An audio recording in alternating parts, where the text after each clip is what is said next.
The shepherds came to worship the Prince of Peace, who came to finally bridge the separation between God and mankind and purchase peace.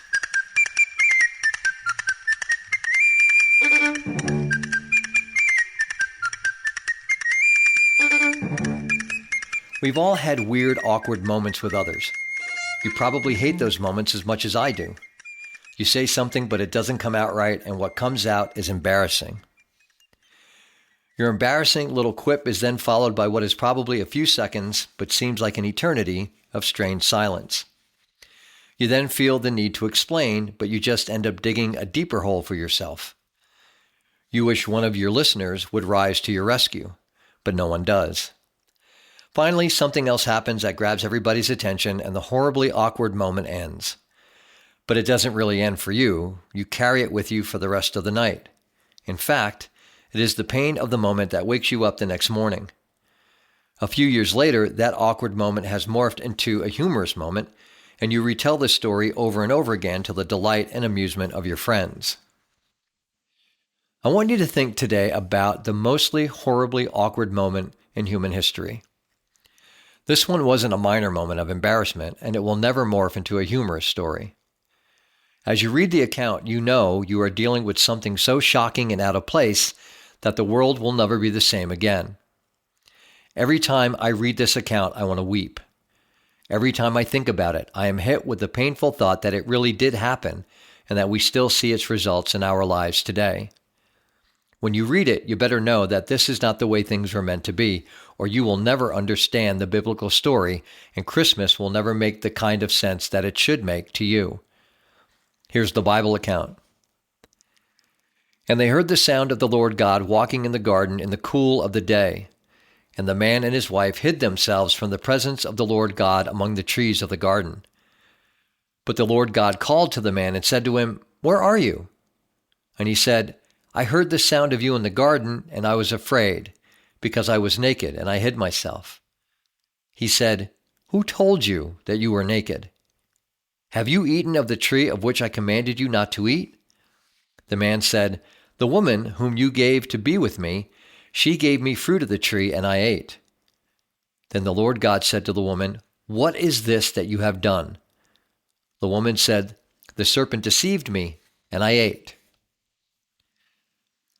Adam and Eve had just endured the first awkward, embarrassing, shame-inducing moment between them. For the first time, they realized that they were without clothing, and they felt instant shame. This is an immediate clue that their disobedience had destroyed their innocence, and human relationships would never be the same again. But that sad and shameful moment pales in comparison to what happened next. God was walking through the garden, and rather than being filled with awe and joy at the thought of his presence, Adam and Eve were filled with fear. Their reaction was weird, awkward, and unusual. They had been designed for intimate, moment-by-moment, loving and worshipful communion with him. They were made to delight in God and he in them. They were created to live in an unbreakable bond of love with him, so their reaction seemed strange and out of place. It tells us that something has gone drastically wrong. God notices that they have not approached him with the usual expectant joy, and so he calls out to them, inquiring where they are. Adam answers and confesses that he was naked and afraid.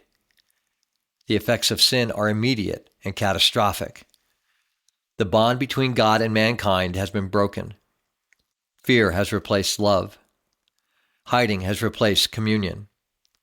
Adam and Eve have not only damaged their spirituality, but have lost a huge chunk of their humanity. It is a tragedy of historic and universal proportion. Made to live in the center of God's love, people hide from him. In the psyche of every human being since lives this weird and uncomfortable battle between hunger for God and a desire to hide from him. Sin has broken the most important relationship in all of life, the relationship between people and their Creator. This separation alters everything in each of our lives. That's why it is so wonderful and encouraging to know that Jesus came to earth to be the Prince of Peace. Through his life, death, and resurrection, he would make peace between God and us. By his righteous life, he would earn our acceptance with God and purchase our right to be God's children. It is this vertical peace that then allows us to live in peace and harmony with one another. The fearful awkwardness between us and God has been forever broken by Jesus, so we can run with confidence into God's presence and know that He will never turn us away.